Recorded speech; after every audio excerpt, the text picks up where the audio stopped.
Sensor சான்றிதழ் கிடைக்காததால விஜய் நடிச்ச ஜனநாயகன் திரைப்படம் வந்துட்டு தேதி குறிப்பிடாமல் ஒத்தி வைக்கப்பட்டுச்சு. இதனால விஜய் ரசிகர்கள் வந்துட்டு ரொம்பவே ஏமாற்றம் அடைஞ்சாங்க. இந்த நிலையில தான் அவங்கள மகிழ்ச்சி படுத்தும் வகையில ஒரு அறிவிப்பு வந்திருக்கு. அது என்ன அப்படின்னா, விஜய் நடிப்புல மெகா ஹிட்டான திரைப்படத்தை ரீரிலீஸ் பண்ண போவதா அறிவிச்சிருக்காரு அந்த படத்தோட தயாரிப்பாளரான கலைப்புலி தானு. இக்கட்டான நிலையில இருந்த திரையரங்க உரிமையாளர்களுக்கு இது மகிழ்ச்சியான செய்தியா அமைஞ்சிருக்கு. நடிகர் விஜய் நடிச்சிருக்கக்கூடிய கடைசி திரைப்படமா கருதப்படும் ஜனநாயகன் படம் வந்துட்டு வெளியீட்டுக்கு முன்னாடியே பெரும் சட்ட சிக்கல்ல சிக்கி இருக்கு. கேவிஎன் புரொடக்ஷன் நிறுவனம் தயாரிச்சிருக்கக்கூடிய இந்த படத்தை இயக்குனர் ஹெச் வினோத் இயக்கியிருக்காரு. அரசியல் பின்னணியை கொண்டதா பேசப்படும் இந்த படம் வந்துட்டு ஜனவரி 9ஆம் தேதியே உலகம் முழுவதுமே திரையரங்குகள்ல வெளியாகும் அப்படின்னு அறிவிக்கப்பட்டிருந்துச்சு. ஆனா மத்திய அரசோட திரைப்பட தணிக்கை வாரியத்தின் நடவடிக்கையால அந்த திட்டம் வந்துட்டு கைவிடப்பட்டிருக்கு. இந்த நிலையில தான் பொங்கல் வெளியீடும் கேள்விக்குறியாகி இருக்கு. இந்த படத்துக்கு தணிக்கை சான்றிதழ் வழங்க மத்திய தணிக்கை வாரியம் மறுத்தது மட்டுமல்லாம படத்தை மீண்டும் மறு ஆய்வுக்கு அனுப்ப உத்தரவிட்டிருக்கு. இந்த நடவடிக்கையை எதிர்த்து பட தயாரிப்பு தரப்பினர் வந்துட்டு சென்னை உயர்நீதிமன்றத்துல வழக்கு தொடர்ந்தாங்க. இந்த வழக்கு கடந்த ஜனவரி 7ஆம் தேதி நீதிபதி பி.டி. ஆஷா முன்பு விசாரணைக்கு வந்துச்சு. இரு தரப்பு வாதங்களையுமே கேட்ட நீதிபதி பி.டி. ஆஷா மத்திய தணிக்கை வாரியம் படத்தை மறு ஆய்வுக்கு அனுப்பிய உத்தரவுல உள்நோக்கம் இருப்பதா தோணுது அப்படின்னும் உடனடியா யுஏ சான்றிதழ் வழங்க வேண்டும் அப்படின்னு உத்தரவிட்டார். ஆனா இந்த தீர்ப்பை எதிர்த்து மத்திய தணிக்கை வாரியம் உடனடியா சென்னை உயர்நீதிமன்றத்துல மேல்முறையீடு செஞ்சாங்க. இந்த வழக்கை விசாரித்த தலைமை நீதிபதி என்ன சொன்னாங்க அப்படின்னா, தணிக்கை சான்றிதழ் பெறுவதற்கு முன்பே படம் வெளியீட்டு தேதியை அறிவிச்சது ஏன் அப்படின்னு கேள்வியை எழுப்பினாரு. அது மட்டும் இல்லாம குறிப்பிட்ட தேதியில படம் வெளியாக வேண்டும் அப்படின்னு நீதிமன்றத்துக்கு அழுத்தம் தரக்கூடாது அப்படின்னும் தணிக்கை வாரியத்துக்கு பதிலளிக்க போதிய கால அவகாசம் வழங்க வேண்டாமா அப்படின்னு கேள்வி எழுப்பினாரு. இறுதியா நீதிபதிகள் ஜனநாயகன் படத்தை ஜனவரி 21ஆம் தேதி வரைக்கும் வெளியிடக்கூடாது அப்படின்னு இடைக்கால தடை விதிச்சாங்க. விஜயோட கடைசி படம் அப்படிங்கிறதுனால விஜயோட ஜனநாயகன் படத்தை பார்க்கறதுக்கு ரசிகர்கள் ரொம்பவே ஆவலா காத்துட்டு இருந்தாங்க. அதாவது இந்த பொங்கல் கொண்டாட்டமே ஜனநாயகன் திரைப்படம் தான் அப்படின்னு சொல்லிட்டு ரொம்பவே ஆவலா காத்துட்டு இருந்தாங்க. அப்படி ரொம்ப ஆவலா காத்துட்டு இருந்த ரசிகர்களுக்கு இது ஏமாற்றம் மட்டுமல்ல, ஒரு மிகப்பெரிய இழப்பா பார்க்கப்பட்டுச்சு அப்படின்னு தான் சொல்லணும். பட் இருந்தாலும் விஜய்க்கு ஆதரவா பல நடிகர்களும் இந்த பொங்கலை கொண்டாட போவதில்லை அப்படின்னும் ஜனநாயகன் திரைப்படம் ரிலீஸ் ஆகும் நாள் தான் தங்களுக்கு பொங்கல் அப்படின்னு சொல்லிட்டு வந்தாங்க. இந்த நிலையில ஜனநாயகன் திரைப்படம் ரிலீஸ் ஆகாததால திரையரங்க உரிமையாளர்களுக்குமே கடும் நெருக்கடி உருவாச்சு. இந்த நிலையில ஜனநாயகன் திரைப்படத்தை வெளியிட ஒப்பந்தம் செய்திருந்த நிலையில அந்த படம் ரிலீஸ் ஆகாததால திரையரங்கு உரிமையாளர்கள் கடும் பாதிப்பை சந்திச்சாங்க.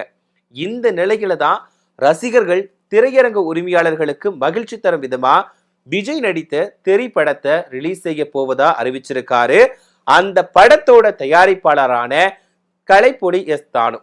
ஏற்கனவே விஜய் நடிச்ச கில்லி, சச்சின் திரைப்படங்கள் ரீரிலீஸ் செய்யப்பட்டுள்ள நிலையில மிகப்பெரிய வரவேற்பு பெற்றது. குறிப்பா சொல்லணும் அப்படின்னா கில்லி படம் மற்ற படங்களோட ரீரிலீஸ் வசூல் சாதனைகளை எல்லாமே முறியடைச்சுது. அதை வச்சு சச்சினை ரிலீஸ் செஞ்சிருந்தாரு தயாரிப்பாளர் கலைப்புலி தானு. எந்த நிலையில தான் இப்ப மறுபடியுமே பொங்கல் பண்டிகையை முன்னிட்டு விஜய் ரசிகர்களுக்கும் திரையரங்க உரிமையாளர்களுக்கும் மகிழ்ச்சி தரும் விதமா திரைப்படத்தை ரீரிலீஸ் செய்ய போவதா அறிவிச்சிருக்காரு. இத தியேட்டர் உரிமையாளர்களுமே ரொம்பவே வரவேற்பு தெரிவிச்சிருக்காங்க. அதே நேரத்துல ஜனநாயகன் பொங்கல் ரேஸ்ல இல்ல அப்படின்னு தெரிஞ்சதுக்கு அப்புறமா அடுத்தடுத்து 4 திரைப்படங்கள் பொங்கல் ரேஸ்ல களமிறங்க இருக்குது. நலன் குமாரசாமி இயக்கத்துல கார்த்தி நடிச்சிருக்கக்கூடிய பா பாத்தியார் படம் ஜனவரி 14ஆம் தேதி ரிலீஸ் செய்யப்படுவதா அறிவிக்கப்பட்டிருக்கு.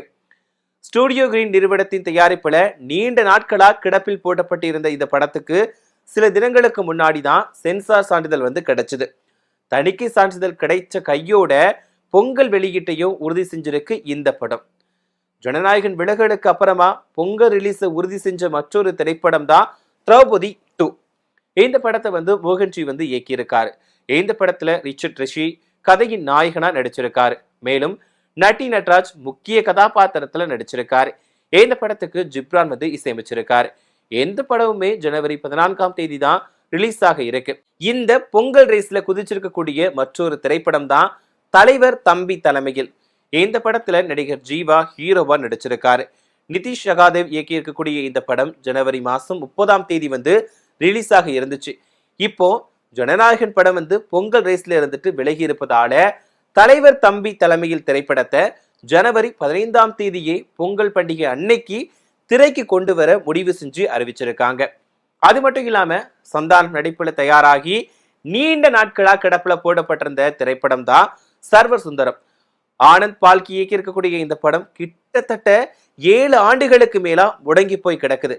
கடந்த ஆண்டு மதகத ராஜா திரைப்படம் வந்துட்டு 12 வருட காத்திருப்புக்கு பின்னாடி ரிலீஸ் செய்யப்பட்டு மாபெரும் வெற்றி அடைஞ்சிச்சு.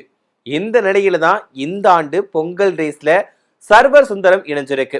இதுல முக்கியமா தான் ஜனநாயகன் ரிலீஸ் தள்ளி போனதால சோகத்தில் இருக்கக்கூடிய விஜய் ரசிகர்களை சமாதானப்படுத்தும் முயற்சியா அவர் நடிச்ச திரைப்படத்தை பொங்கலுக்கு ரிலீஸ் செய்ய திட்டமிட்டிருக்காங்க. இருந்தாலும் பொங்கலுக்கு ஜனநாயகனை ரிலீஸ் பண்றதுக்கு படக்குழு வந்து மும்முரமா தயாராகிட்டு வராங்க. அதற்கான பணிகள்லையுமே ஈடுபட்டுட்டு வராங்க. அதாவது உச்ச நீதிமன்றத்துல படக்குழு தரப்புல மேல்முறையீடு செய்யப்பட்டிருக்கு. என்ன அப்படின்னா, உயர் நீதிமன்ற தீர்ப்பை எதிர்த்தும் சென்சார் சான்றிதழ் வழங்க கோரியும் மனு தாக்கல் வந்து செய்யப்பட்டிருக்கு. என்ன அப்படின்னா, ஜனநாயகன் திரைப்படத்தை எப்படியாச்சும் பொங்கலுக்கு ரிலீஸ் செய்யணும் அப்படின்னு சொல்லிட்டு படக்குழு வந்து மும்முரமா ஈடுபட்டுட்டு வராங்க. இதுக்காக தான் உயர் நீதிமன்றத்தை எதிர்த்து உச்ச நீதிமன்றத்துல மேல்முறையீடு செஞ்சிருக்காங்க. இந்த வழக்கு வந்து கிட்டத்தட்ட சீக்கிரமா விசாரணைக்கு வரும் அப்படின்னு எதிர்பார்க்கப்படுது. ஒருவேளை தீர்ப்பு சாதகமா வந்து சென்சார் சான்றிதழ் வந்து கொடுத்துட்டாங்க அப்படின்னா ஜனநாயகன் திரைப்படம் வந்துட்டு திட்டமிட்டபடியே பொங்கலுக்கு ரிலீஸ் செய்யப்படும் அப்படின்னு சொல்லிட்டு தகவல் வெளியாகி இருக்கு. இது எந்த அளவுக்கு உண்மைன்னு தெரியல. இந்த மேல்முறையீடு வந்துட்டு அவசர வழக்கா விசாரிக்கப்படுமா அல்ல அப்படின்னா நீங்க வந்துட்டு உயர் நீதிமன்ற தலைமை நீதிபதியிலான அந்த வழக்கை முடிச்சதுக்கு அப்புறமா மேல்முறையீடு செய்யுங்கன்னு சொல்லுவாங்களா அப்படிங்கிறத நாம பொறுத்திருந்துதான் பார்க்கணும். எதுவா இருந்தாலும் ஜனநாயகன் என்னைக்கு ரிலீஸ் ஆகுதோ அன்னைக்குதான் எங்களுக்கு பொங்கல் கொண்டாட்டம் அப்படின்னு சொல்லிட்டு ரசிகர்கள் மட்டுமில்ல ஒரு சில திரைப்பட நடிகர்களுமே சொல்லியிருக்காங்க. ஏன்னா ஜனநாயகன் தான் கண்டிப்பா பொங்கலுக்கு ரிலீஸ் ஆகும் சொல்லிட்டு எதிர்பார்த்து காத்துட்டு இருந்தாங்க. பட் இது வந்து ஒரு ஏமாற்றம் அப்படின்னு தான் சொல்லணும். இருந்தாலும் ஜனநாயகன் கொண்டாட்டத்துக்காக ரசிகர்கள் ஆவலா காத்துட்டு இருக்காங்க. எப்போ ஜனநாயகன் திரைப்படம் ரிலீஸ் ஆனாலுமே அது கண்டிப்பா வெற்றி படமா அமையும் அப்படிங்கிறதுல எந்த சந்தேகமுமே கிடையாது. சோ இத பத்தி நீங்க என்ன நினைக்கிறீங்க அப்படிங்கிற உங்களோட கருத்துக்களை மறக்காம சொல்லிட்டு போங்க.